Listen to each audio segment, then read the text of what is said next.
Yo, What's up? what's up, bro? I'm sorry. Gonna have to write you a tardy slip.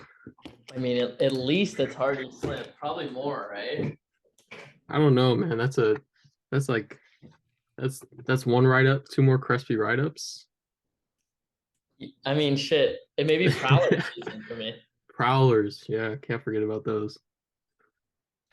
I miss those. Yeah, boys into men, right? I mean, those things were so intense. Yeah, Do you the remember like the 8 a.m., bro, after game day, 8 a.m. on a Saturday, had us out yeah, there puking our brains out.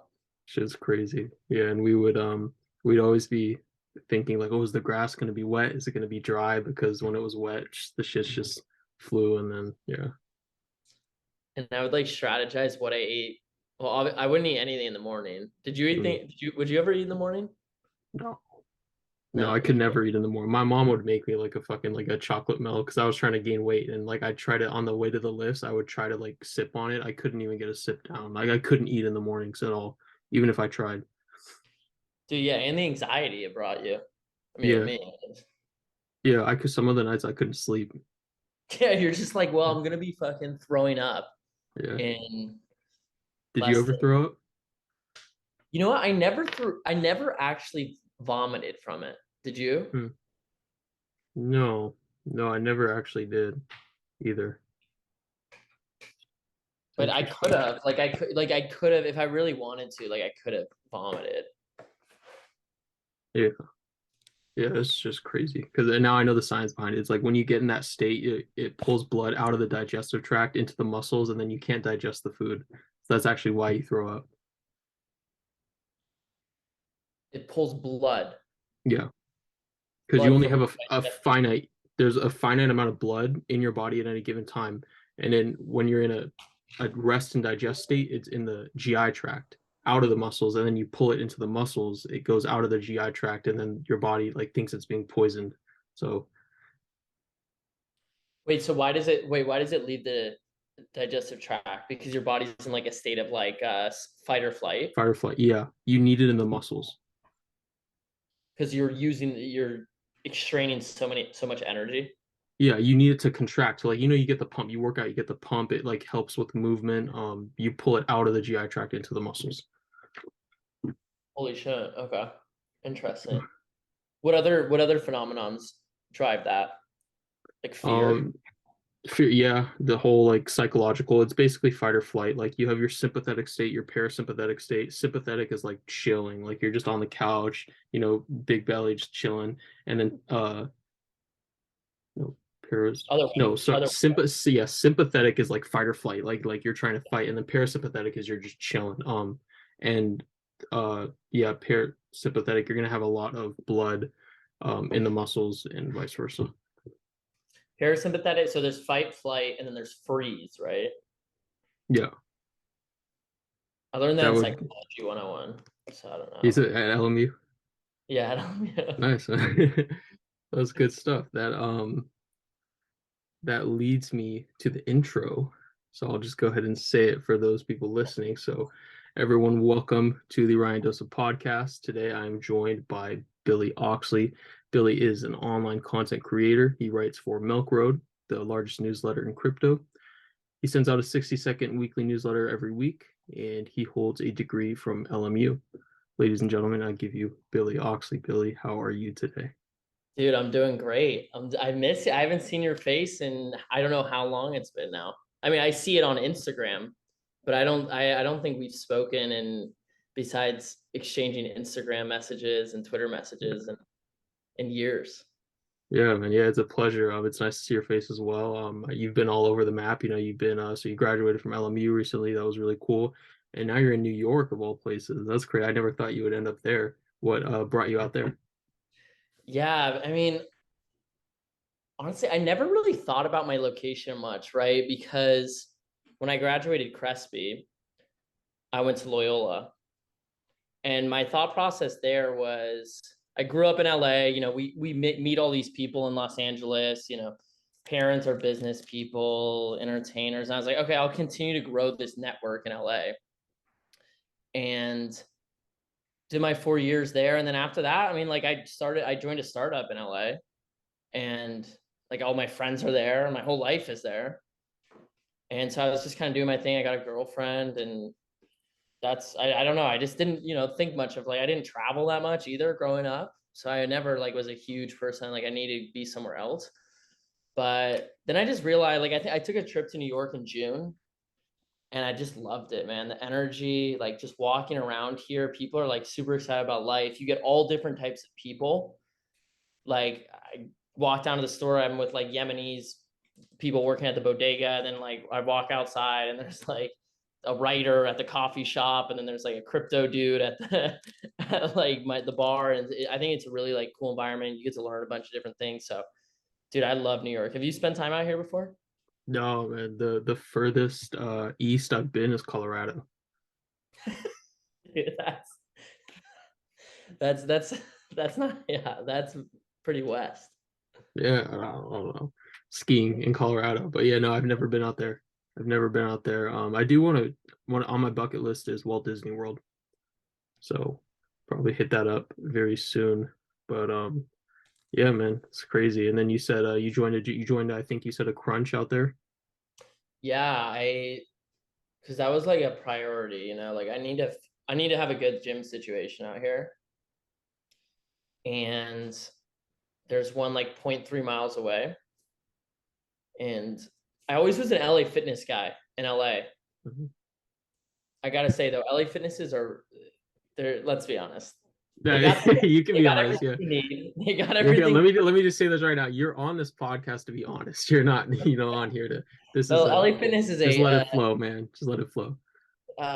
it's a shithole. Let's be honest. They're I love them. I grew up working out in them, but like, dude, LA fitnesses, people are like angry in there. Like I swear, like Yeah. you walk in there and it's like people are like mean mugging you. It's hilarious. There's so many characters. Did you ever go to the For one sure. out near Crespi before it shut down? No, I hear tons of stories about it though. Oh my God, Yeah. dude. You remember Arin Bashak? Yeah. Yeah, we used to go in there. Back with And like the dungeon one, the one below Target. oh yeah, dude. Yeah. Swaney. Swing. Yeah, I hear Have all you talked about him. about Yeah. Swaney on this podcast before? No, but all the time, like, because I work it, so it moved, right? It used to be in Encino, and now it's in Tarzana. And then all the like, everyone's like, "Oh, where'd you go?" As Crespi, like they're like, "Oh, the Swain," like everyone, because it's the same groups. But yeah, you Yeah. were saying, Yeah. I mean, I don't know if you, so Swaney, Smith, Alan Swaney, he was the vice principal hmm at Crespi, just for your listeners to get a hmm little understanding. And this dude was what, 6'1", 6'2", maybe what, 260, 270 pounds, just huge. ripped vice principal, suit or shirt and tie every day, ponytail. I mean, he looked like straight out of a movie. Like if you bodybuilder principal, like that guy is he's the perfect character for that role. He used to go in there. He would write down, and does he still go? No, he doesn't. I saw him recently. I think he lives in like the apartment. Probably shouldn't be saying this, but Yeah, I we can go. saw him. I did see him recently near Crespi walking around. So Yeah, he's yeah. around, but he's not at the LA Fitness. Yeah, well, that guy would be. I mean, there's so many characters. There was this dude who would walk in. I don't know if he still goes to Tarzana one. He would come in with a Starbucks cup and reflector aviator shades, and he'd had long blonde hair, and he'd walk in and is like a famous person strutting through this like dungeon of a gym, Yeah. and then he'd stack up the dumbbells, and he would do a 30 and a 25 on top of each other, and he would stand on them. So he's still around. No, it's. I don't think it's him. There's someone that does exactly that though. I see that all the time. There's always some guy in there stacking dumbbells, and he stands on it. It's like doing squats and like, it's like, It's what the amazing. hell? And he's Yeah. got the coffee cup like as a pre-workout. Yeah. And then he does these like exercises, and it's like calisthenics with Yeah. weight. Yeah. Yeah. and he's ripped out of his mind. I mean, that's the peak human performance. Yeah. Yeah. That's the But peak yeah, I right joined there. a crunch out here. Okay. Yeah, no, honestly. That's just what I'm trying to get to, honestly. Is a crunch. I'm just trying to get to the point where I can just stack dumbbells on top of each other and just have the confidence to just be able to do that. Dude, that's the top. That's what Arnold was doing in his Yeah. heyday. Yeah, he just wouldn't tell anyone. It was the secret. Yeah, honestly. Yeah. Um, It's but crunch. anyway, It's crunch.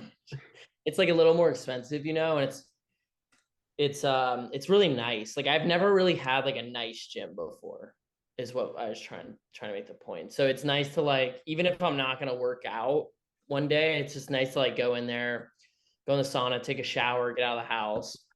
So yeah, I've been actually staying in really good shape out here. nice, man. It's good to hear. Do you have any tips for up and coming online content creators and writers? Wow, quite the pivot there.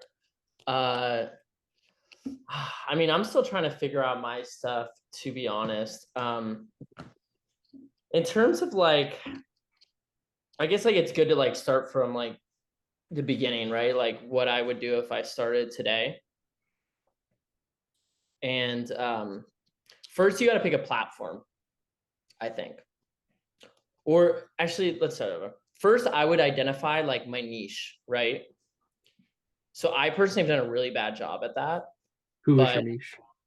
my niche right now, I mean, I would say like I'm still figuring it out, and it's taking me way too long. But I would say like it's kind of like tech business.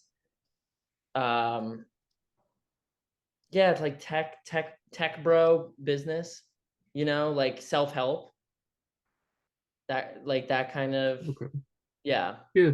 Yeah. Like, how can you be a better person and like self-growth while also like focusing on what I'm doing for work, which is like crypto and tech and business, really, and staying on trends. So I think it's like identify a niche. So it's like 2 to 3 things that you can talk about on a screen without even looking at anything, right? That you can talk about passionately, and then that you want to continue to learn about, right? Like I think if you pick something that maybe you just know right now, but you're tired of, you're not gonna want to continue to write about it, to continue to make TikToks about it, continue to publish. Okay. I think Okay. I would start there, and then I'd pick a platform or two. Like I wouldn't try to like go on every single platform. I would just like stay simple. Like right now, I'm like kind of niching down on like Twitter and TikTok. And so like short like threads and replying to people's tweets and like making friends on Twitter, I think that's super important. And then on TikTok, like for some reason I do really well on there, just like talking to the camera and telling stories. Yeah. You had a recent tweet basically saying like, hey, going viral on TikTok is one of the easiest things in the world. Can you talk a little bit about that? Yeah. So the first time I went viral on TikTok, I was taking a flight from Miami to LA. And have you seen this That was one? great shit. Yeah. I love Yeah, her. it's classic. I'm just like on the plane and like these misters are coming from the airplane. Okay. It, Yeah. it was bizarre. I had never seen that before. Anyone listening, I'll put a link to this in the description, but continue. Yeah. And I was just like, whoa, like what did I say? I said something about the misters. Oh, who's vaping in here? I asked who's vaping.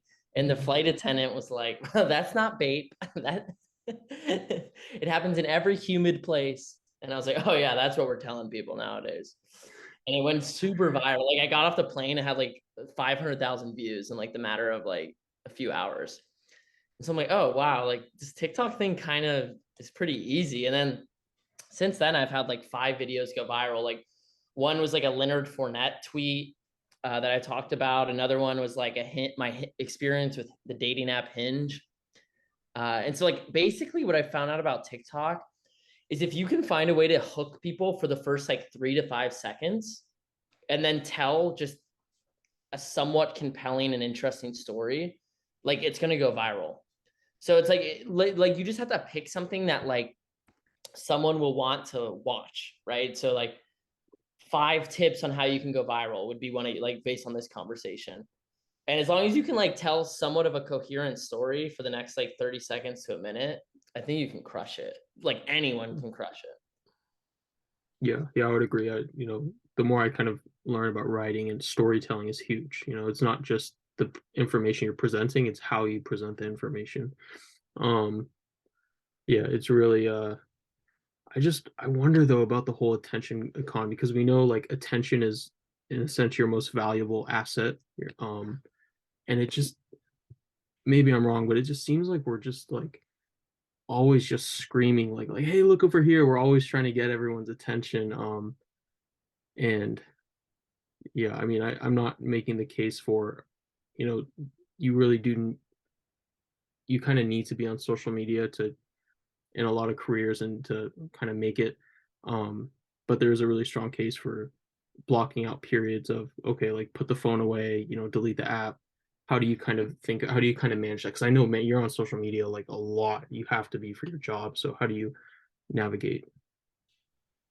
Yeah, I think there's something really interesting what you said. I'll answer your question first. I mean, so I just turned off all my notifications on my phone, and it's been helpful in the past week. I wish I would have done it sooner because, like, let's say you texted me just out of the blue, like, "Hey, Billy, I want to ask you a question on this." Most of the time, like 95, 99% of our texts are not time sensitive. Like maybe like this one you texted me today was time sensitive because I forgot to hop on the Zoom. But like most of them, like they can wait, right? It's like not life or death. But once I get on the phone, then I check TikTok, then I check Instagram, right? And then it becomes a a time suck. So I think like taking just not doing notifications is really smart. I mean, if you can do it, deleting the social apps from your phone is, I think, really good. But like for me, I can't really do it because my job. Um, but I For think your what job, sorry, for your yeah, job, is it required to have a social media presence? no, I wouldn't say it's required. I mean, that's kind of how I got the job. But I help run the Twitter, the TikTok, and the Instagram. And so like I would, because you can't post TikToks from the web, right? At least I don't think you can. And so like I don't even know if you can post Instagram Reels from the web, can you? Probably could. Maybe. But yeah, I'd have to re-download it every time. Like that Yeah. takes more, it would take more mental Yeah. capacity to do that, in my opinion. But what you said earlier about this attention economy is really interesting because I was thinking like, do I really need to go into like I'm evaluating this opportunity right now in media, and it's like, do we really need like more media properties? Do we need more content creators? Do we do we need more influencers? But then I think like because we need people building things, right? Like climate technology is really important. Like industrial technology, even like software technology is continuing to evolve. Like people building like health solutions, right? Like doctors, researchers, like it's really important. But at the same time, like our economy's kind of shifted. Like Alex Ramosi says, it's to like an attention economy, right? So like it's no longer like oil. That oil still like drives a lot of the world, but like if you can give someone's attention, like so much shit is commoditized now that attention, like marketing, is so important. So like I don't know. It's like an interesting thing to think about, and also like the short form content has become bigger, right? Like there's less TV shows, less movies. Like that's less a part of popular culture, and pop culture has kind of switched over to this like short form content game. I don't know. How do you think about that? Yeah, man. I really do think from a mental health perspective, attention is your most valuable asset. And like I said, I really like the idea of, I think you had a recent tweet about having two phones, right? One phone like just for like, family, friends, and then one phone for all the bullshit social media. And you get the best of both worlds, because it would be for sure like a downside. Like to be 100, like I've learned so much from Instagram, like following the right people. Like if you follow the right, you can learn a lot, like quality information. But again, you're getting on that. There's all this bullshit that's going to grab your attention and all that. So um, yeah, I like that idea of like kind of getting the best of both worlds. But we'll continue to kind of figure that out. And what you just said about, there are more pressing problems. That's a great segue into my next question. Did you answer everything you wanted to say about that? Yeah, one riff off of the phone thing. I think that's a great idea. Like, I would love to separate my like leisure and social media from my like the things I need, right? That I need to know about in the moment, like work and like family and friends. And yeah, my TikTok feed at first, it was all like these prank videos and like those like, man on the street type videos. And they're fun for a little bit, but they get old and they don't really provide value. But now my feed is completely changed to like social justice and technology. It's like Yeah, kind of exactly where I want it to be. yeah. So yeah, great segue into the next question. You've been an outspoken critic of capitalism in recent years. I don't know how your views have or haven't changed, but where does capitalism fall short and how can we improve it? Oh God, we're getting I'm putting my political economist hat on. Oh God, you may get me in trouble on tech Twitter here. Uh, Oh man, so capitalism, how is wait, what was the exact question again? you've been an outspoken critic of capitalism in recent years. I don't know how your views have or haven't changed, but where does capitalism fall short and how can we improve it? Yeah, I mean, I think it's really simple and like how it falls short. Like honestly, like I'm not like I'm an amateur societal critic, right? Like I just kind of receive information and speak on it and speak on my lived experience and what I see. But I don't have any like studies backing me up for the most part. Um, I do read things here and there, and like what I'll say is like, you know, just what are we optimizing for, right? In like America, like kind of like a good life is generally associated with having money. And like that study Mr. Griffith used to tell us where he said like, oh, if you make over what was it, 75 or $95,000, you happiness, there's no increase in happiness after you make Plateau, yeah. plateau. That study was like recently found out to be complete bullshit. It was like a faux study. It was not well done. It was not stringent academic standards. And so like really happiness does, you get happier the richer you are. Like you just more money, more problems is bullshit. Like, yeah, you have problems, but the rich people problems. Like they're not like paying for insulin, right? That's like a basic human right. And so like, I mean, go out into the world, like service people, like they work all day and like they still don't have enough money to live and pay rent. And they're it's just a harder life if you don't have money in this country. And like a lot of people don't have money. Like most people do not make that much money. I think there's a stat that's like 60% of people make less than 40 grand a year. And like 40 grand is like nothing. Like it's like almost minimum wage. And so I really do think like healthcare, right? Like so many people in this country do not have healthcare. Like that's a basic human right. Basic. So many in this people in this country eat like really bad food every day and they don't even have access to good food even if they could afford it in their neighborhoods. Like these are all like, and I've seen that in New York, especially like in LA we have so many more like Ralphs and grocery stores. Here though, like they rely way more on their local market and bodegas than I would have thought. Like it's really interesting to me. And school, like education, I worked in ed tech for my first job, right? And like we were fortunate enough to go to private schools for most of our lives.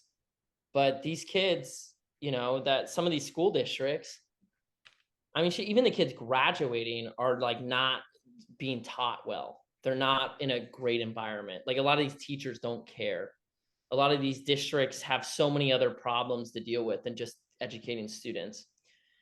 And I think these are all like really big issues. And while you have like LA is a great example. You drive through downtown LA and you see all these skyscrapers and corporate businesses and people in suits, and then you go half a mile south and you're in Skid Row.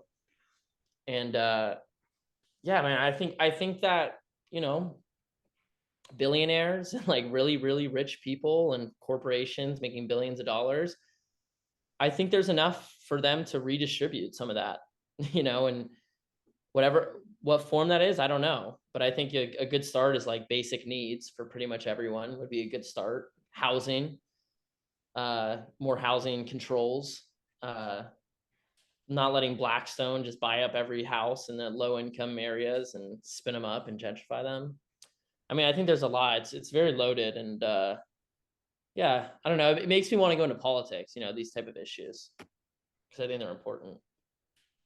Yeah, yeah. Well, you said a lot of good stuff there. So basically, you're saying like it's not necessarily inherently evil to try to, make more money. This idea that happiness, which there are studies showing that happiness does kind of plateau after like, 70, 80, 100K per year.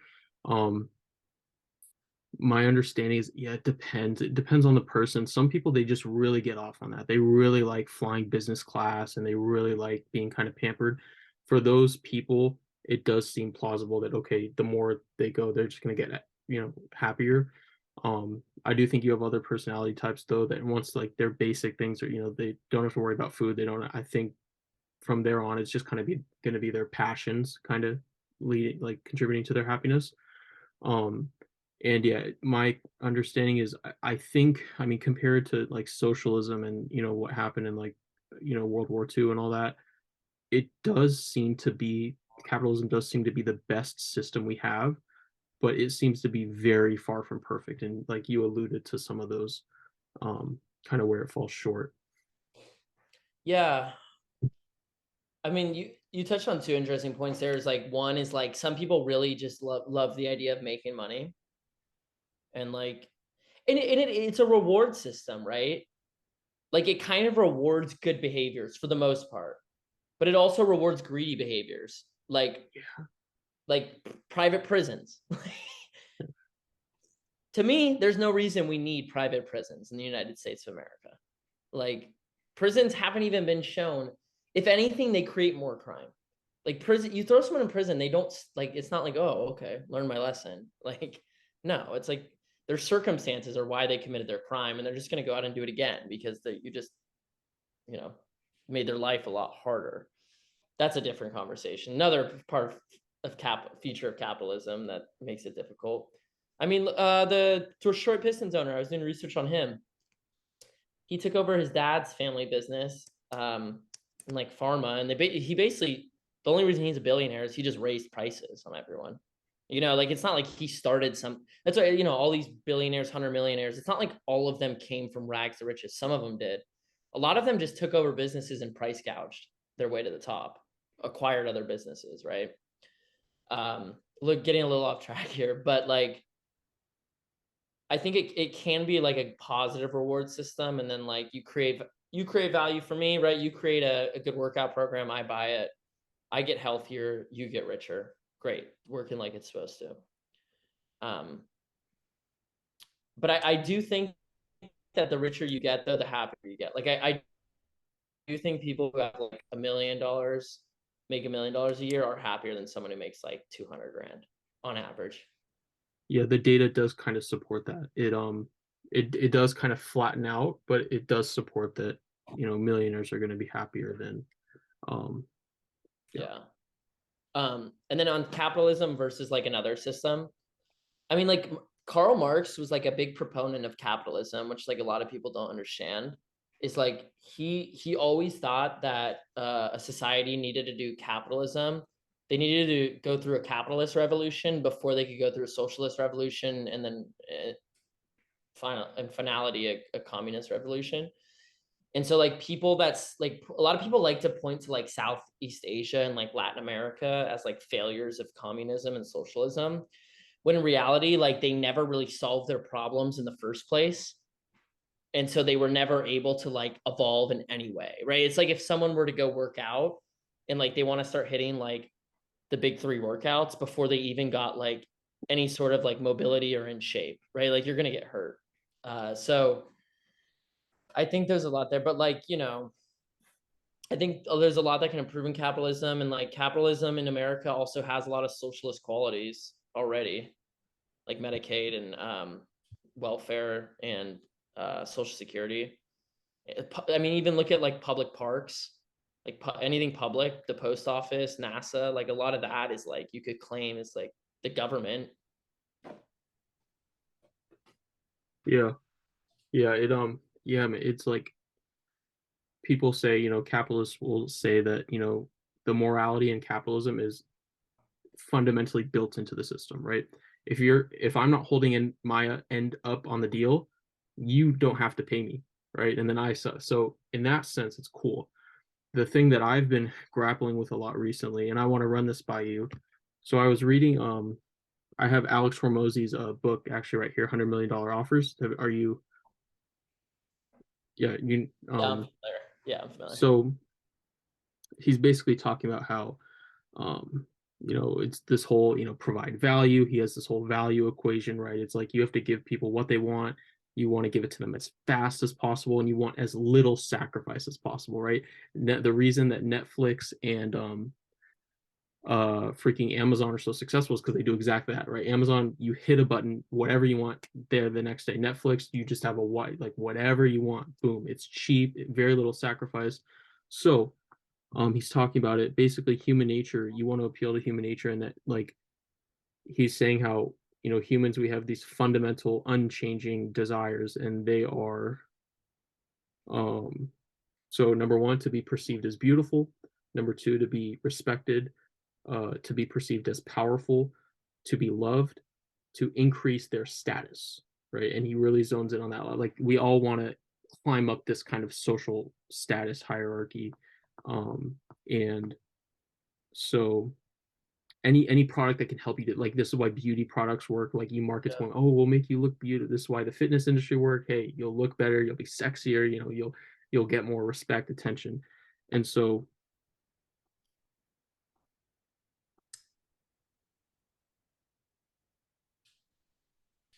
he goes, crazy world we live in, and you can either sit there and make complain posts about how people ought to be a certain way, or you can take advantage of the way people are and capitalize. This book is for people who want to be victors, not victims of circumstances. You can either be right or you can be rich. This book is for getting rich. If that bothers you, just put this down and go back to arguing against human nature. Hint, you're not going to change it. So, oh, and then blah, blah, blah. And then he finishes the chapter. You can make your dent in the universe while making a profit. So, what do you think? Yeah, dude. I mean, he first off, like he's a brilliant dude. You can tell that guy has spent so much time thinking about people and studying people. It's so evident. Like even his Instagram shorts, they're all very, he knows exactly what he's doing, and it's just like the niche conversation we had at the beginning. Like he can talk about that stuff without thinking because it's ingrained in him at this point. Um, and he has great content, and he has very valuable content. And he's everything he hits on is pretty much right? Like we want to be better looking, we want to have high status. Like people buy the three main motivators that I've seen, and I think he says this too, is like people want to be healthy, people buy because they want to be richer, they want to be wealthy, and they want to have sex and have like Relationships. Yeah, it's there's yeah, three. It's health, wealth, relationships. That's the yeah, three that there's always going to be problems there. That's like the yeah. number. Yeah. And that's why on TikTok, like that's why also when you're thinking of your niche, and if you want to make money off your niche specifically, great way to find a niche, right? Like, is this video gonna help people, have more sex, have more relationships, be richer, be healthier? Like, way better hooks. Applies to me. Okay, I want to watch it.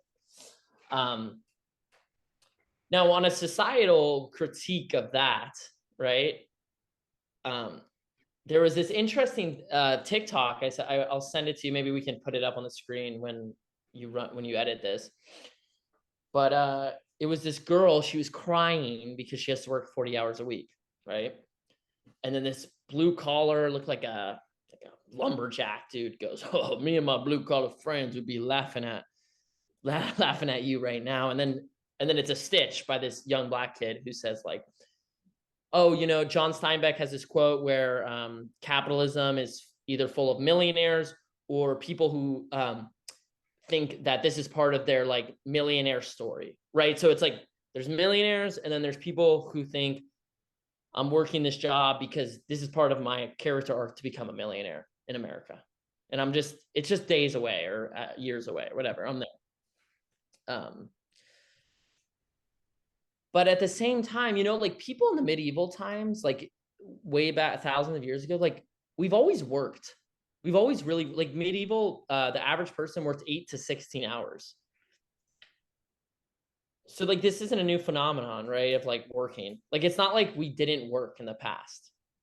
Like we weren't all Greek philosophers who, by the way, probably worked a lot if they're putting out this much content, But like, Yeah. but like Greek philosophers, I'm assuming they were thinking, writing, talking all day long, right? To figure that stuff out. And so I think, and I think part of this conversation is that Ikigai book. You know what Ikigai is? Yeah. Yeah, it's like the Japanese word for like purpose or like, yeah, happy meaning. And it's like there's like an island in Japan where people live longer than anyone in the world and they never retire there. They work their whole lives. And so I think it's like a spectrum of like basic needs. Like I think my stance is everyone deserves basic needs. I truly believe that. Like I will make less money if that means like everyone deserves basic needs. Like the homeless argument, all that stuff is like, I truly believe that those people deserve basic needs no matter what. No matter what. And then on the other end is like finding your purpose, I think. Like I think everyone should be striving to find their purpose. And so some people don't want to do that. Like we all know people in our lives, like I'm sure you do, who, you tell them you could literally give them the playbook of what they should do, give them books to read, give them, hey, and motivate them. They'll never want to find their purpose. They're happy with never working a day on their lives and just scrolling their phone and whatever. People that come from privilege, they're allowed to do that more often than people that don't. That's just the sad truth. People that don't, most of the time are poor in poverty and homeless. People that do don't have to deal with that. But I think like purpose is really important. That's why I like working, and like what Alex mentions, like, making money is a way to find purpose in a sense, like not always the most productive purpose, but it's a purpose.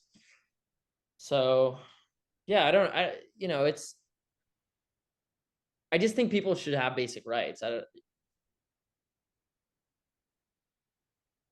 Okay. So yeah, basically like do whatever you like. The fundamental thing here is like basic rights. Once the basic rights are satisfied, it's like what you're gonna have millionaires, you're gonna have people that are doing their passion. I do see we're running out of time. We have Yeah, 1 minute left. Do you want to hop over to the other Zoom I created?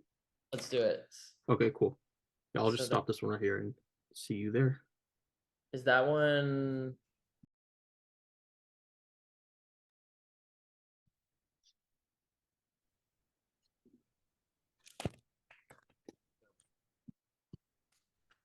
All right. Where were we? Basic human rights.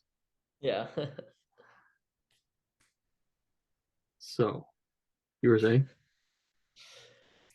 Yeah, I guess that's my thing, right? Is like all the hustle porn and like, I mean, Alex is way more than that, but you know what I'm saying? Like, it's like, let's get rich, provide value, make a business, be an entrepreneur. I think it's great. It's part of the reason why America is so far ahead in technology than every other country. I just think, people complain about the homeless issue like it's a random feature or a random occurrence, where no, it's just like the buildup of like housing constraints in big cities. Like we haven't built a house in LA in years, you know what I mean? Like we do, but we don't. And so If we want to stop seeing like that kind of stuff and like want better outcomes for people who don't come from rich zip codes, we just need to give more support and resources. It's just that simple.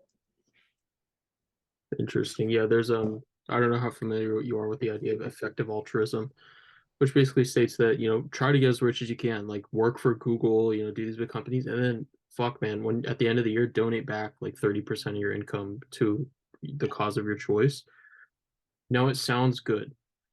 I looked into the evidence on it. Basically, I mean, yeah, like it works, it's effective, but there's also this counter argument that the exploitation that you would engage in to even make that much money in the first place, not all the time, some of the time, would balance out the good you would give by giving back. How do you kind of think about all that?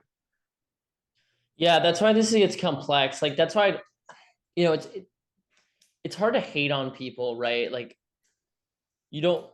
I don't know if you've heard the fable of like the Chinese farmer, and it's like, have you heard it where it's like the horse comes and he's The like, I don't rice, know, yeah, yep, news or bad news, and his son yeah, falls on the horse. The count's like, is that good news or bad news? He's like, I don't know. Or they're like, oh, that's bad news. He's like, I don't know. It could be good news. The army comes and he's like, oh, it could be good news or bad news. And I think there's a lot of that with like political and societal theory because there's so many dominoes, right? Like someone performs a specific action or legislation, and then it has the unintended effect, or it has the intended effect. So like someone like Alex, like I think he's just speaking from his experience, right? And what's worked for him. And so it's like he's not explicitly like saying like let's exploit people. But then you look at like look at all our clothing, right? It's like probably I don't know the exact number, but a lot of it is made in Africa and Southeast Asia, and it's you know we're exploiting these people to make cheap labor, cheap as labor for our clothes, and it's really sad. And we're destroying their environments too. And so it makes you think like maybe we should slow down on this like treadmill of capitalism. yeah, yeah. You're right. A lot of it just doesn't make sense. Yeah. Um, before we continue, do you have any questions for me? Right now, no, let's keep going. Okay, cool. Um, I mean, what do you think? I mean, what do you think on what we just talked about? What do you think of the hamster about wheel of capitalism? Like, do you think this yeah, is our way of life is currently sustainable? sustainable. I mean, yeah, I mean, for who, right? That's the question. Sustainable for who? Um, I think that capitalism, like I said, it seems to be the best system that we have so far, but I think there's just too much bad incentives. There's too much incentives to kind of screw people over and not tell people the truth. And I think that, Alex from to be honest, man, I literally swing on a pendulum. Like I can't decide whether I love that guy or hate that guy. Right? Yeah. I'm reading his book. I can't decide. Um, and like that last part, the part I read you about, like, okay, um, you can be right or you can be rich. Fuck, I'd rather be right. I don't care. I don't know. And I understand a lot of it has to do with child. Like he gives, I'm understanding that a lot of the stuff, like what kind of drives you in life, is kind of what happened to you in child, a little bit, not 100%, but there's a big factor in like your childhood. And so if you grew up poor, if you grew up, you always had that insecurity of like, oh, everyone like, fuck yeah, that's gonna drive you through, and you're never gonna, you're gonna experience that pain. You're gonna either consciously or subconsciously decide, hey, I never want to feel like that again, and you're gonna try to get as far away from that as possible. Um, and so I understand like how people like Alex Hormozy and there's another guy, Mike Israetel, how these people kind of become who they are. Um, it's a very offensive way of living. You kind of think of it like life is a battle. Capital like make as much. It's very offensive in the sense that like, whereas a more Eastern philosophy of like, okay, capitalism is all about like desire, right? Like desire in others, like oh, feed the desire, just reach for the stars. whereas Eastern philosophy is more about limiting desires. It's like, okay, what Right. do I absolutely need? And that's a very defensive approach to life. And so, like, I was talking with my girlfriend about this, like a while back. I was like Eastern is the way, like, renounce all desires. It's like, no, that doesn't. You need a little bit of offense in there, but like, okay, what kind of offense? What's the right kind of offense? And yeah, just a society where my own kind of personal analogy from it is like in the weight room, right? In a sense, you do to get stronger, to build muscle, you want to lift as heavy as you can over time, but you don't want to do it at the expense of your technique. You don't want to go in there and like throw, yeah, bro, it's like half squat, you're gonna get Yeah. injured. And so the equivalent, so in that analogy, technique is morality, being a good person. And then the load on the bar is money. You want to make as much money as you can, but you don't want to do it at the expense of your values and your morals. And so I just think there's too much bad incentive out there to try to make as much money, and then you're kind of putting the morals at the side. But then likewise, if you try to be all about that, like I just want to be like 100% pure and like never like hurt a bug, like just like in the weight room, like if you never add low, if you're like 2 years later you're still benching the bar, Yeah. I can't that you're not going to make gains, and that gains is the progression of society. That's society advancing. So I don't know. I'm probably wrong, Yeah. but Yeah, that is interesting what you say about the weight on the bar. What's I love, because like I think the big thing with capitalism, one of the reasons there are redeeming qualities in capitalism is because of technological advances. Like so many of the inventions, I mean, these last 20 years have honestly been insane. Like with the internet. Um, and like look at what Elon has done with electric cars. Like if he was never pushing that industry forward and Tesla forward, who knows where we'd be at with electric cars, right? I mean, maybe someone who knows better would tell me, but from what I know, like all those car companies were pretty complacent making billions of dollars in profit with their powered cars. Like, and so, that a lot of that is capitalism, making money. And he was on his last dollar a lot of times, really pushing it. So like technological advances are important, especially as climate change is going to become a really big issue. And like entrepreneurs will, if they're compensated, they'll hopefully figure that out too in a certain way. And so that's really interesting. But like, look at sectors where we don't have entrepreneurship, as much entrepreneurship, right? Education, mostly government, quasi government industry, real estate, again, heavily regulated and controlled by the government, and healthcare, right? All three very similar industries that have not changed much, right? It's like that classroom from 1850 to today. There's not much change. So like that's a case for capitalism, right? Is that would push it forward. But at what cost is the question, and who's on the opposite side of that trade? What does that trade look like? yeah. Yeah.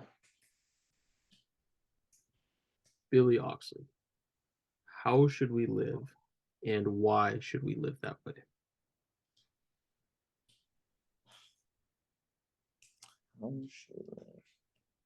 Why should we live? Why should we live that way? How we should live and why we should live that way. I think why you should live is like I used to look at it as like, there's one reason you're in this world, and it's to make other people's lives better, right? Like that's that's what I thought. I heard it, where I heard that first is Josh Rosen, the quarterback, you know, for UCLA. And I heard him say once, like, my goal on this earth is to like make other people's lives better. Or like that's a goal everyone should have. And I was like, yeah, that's the goal. That's what it's about. But like after looking at it more, like I think everyone has their own reason why or how they should live, right? Like what are you optimizing for? And then reverse engineer. So some people like, I have family members, they just want to have a beer when they get home. like That's just what they want to do. It's like, okay, and just do what you can to make it that happen.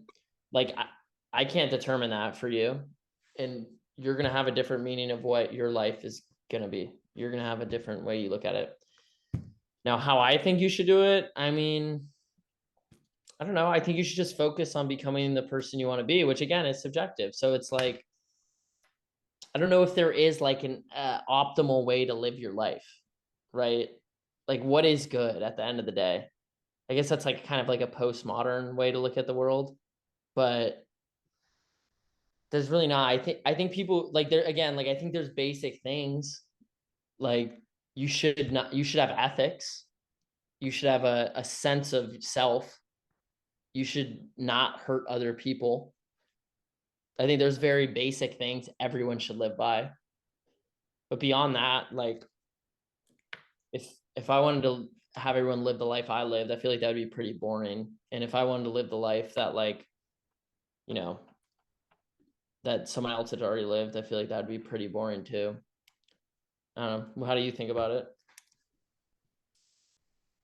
I think I agree with you in that I don't think there's one way to live, just like there's not one way to train, one way to write. However, there do seem to be principles. For example, in training, there's the principle progressive overload. If you're not progressively getting stronger over time, I can't guarantee you're going to make gains. You're not making gains. Um, and so those principles I would see in morality, you know, and yeah, I think we're going to learn a lot more as we advance as individuals and, with culture. I mean, shit, man, the singularity is projected for like 2045. So that'll be fun. But yeah, I think we made a lot of progress. And I think in terms of principles, I think, just off the top of my head, gratitude. I think gratitude is a huge, thing to avoid kind of the trap of the hedonic treadmill, which is basically where you're getting happier, but you're just adapting to it. And so you actually don't. So to avoid that, gratitude, conscious reflection, um, and I think in Christianity has this idea called agape, which is spelled like AGAPE, agape, which is basically like wanting to matter to something other than yourself. So I think in that, and yeah, it's going to look different. We all have different kind of things driving us, and yeah, I just I kind of view everything really through the lens of training, like bodybuilding training.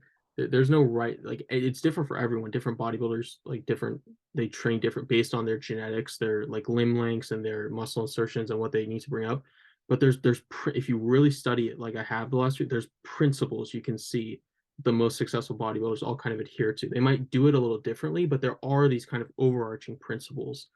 You look at all the major religions like Islam, Christianity, there's principles of like these selfless experiences, like doing something for someone else.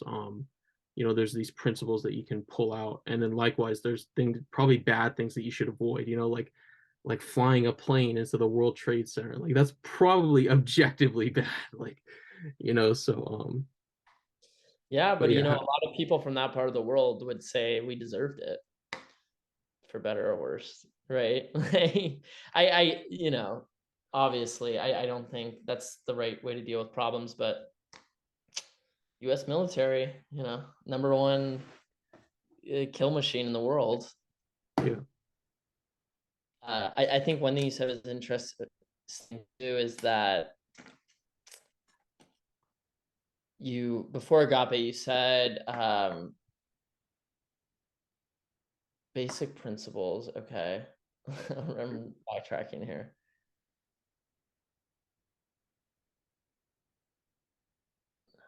I lost my train of thought.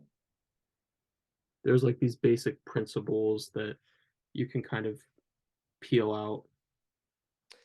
Yeah, it was before that or a little bit after that.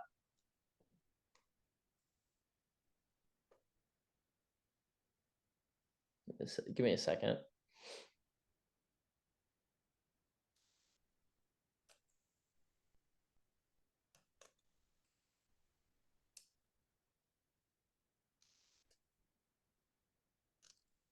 Oh, journaling, um, how you should look back. Oh, conscious reflection, gratitude, Yeah, right before that, right before gratitude. hedonic treadmill. Hedonic treadmill, right? Yeah, I think that's a huge one. Uh, like recently in my life, I'm trying to get rid of all the cheap dopamine in my life because I think it's like a lot of things in life. The easier it is to experience that pleasure, the easier it is for that dopamine, the you're gonna have to pay for it at some point. The bigger the payoff is, right? The bigger the negative consequence. Yeah, cold showers. Talk about cold showers for a couple minutes. Yeah, cold showers. That's a good one. So if you take a warm shower, right? How do you feel after? Usually, at least with me, I feel a little sluggish. Like my body kind of wants to like shut down after a warm shower. Now, there's a bunch of scientific reasons. Like basically, the skinny is, or it's comfort for our body, right? It's like a eating a chocolate cake, which is another great example, right? Both things kind of put you like a food coma, right? When you eat a big heavy carb meal. I'm ready to go to sleep. I'm ready to shut down, right? Same thing with a kind of a hot shower. Cold showers though, most people will never take them. They're painful. They're not easy to do. But when you get out of a cold shower, you feel great. And it's because I really do think like you go through this like mental obstacle and physical, really. And on the other side, like it's like a win. It's like you worked hard and you won the game, and you're on the other side. And so I think that's a great like it's a great example for it's a great framework for life. Like the thing we usually don't want to do is the thing we should do. But again, like not everyone wants to live that way. Like I remember, most people in my life do not want to live that way. And that's okay. But I think people would be better served challenging themselves. I think you become a better person for it. It's like that Russian author. Remember Mr. King's class? Did you ever take that class? The guy who The spent, yeah, Solzhenitsyn in the Gulag.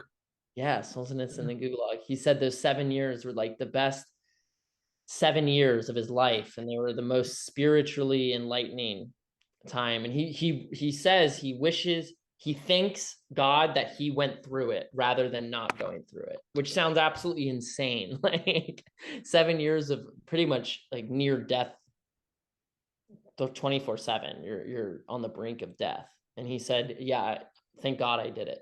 Like what? It's insane, but it's like, yeah, I think that is really good for the soul. I think there's something deep down, and it's like evolutionary that we need to be challenged.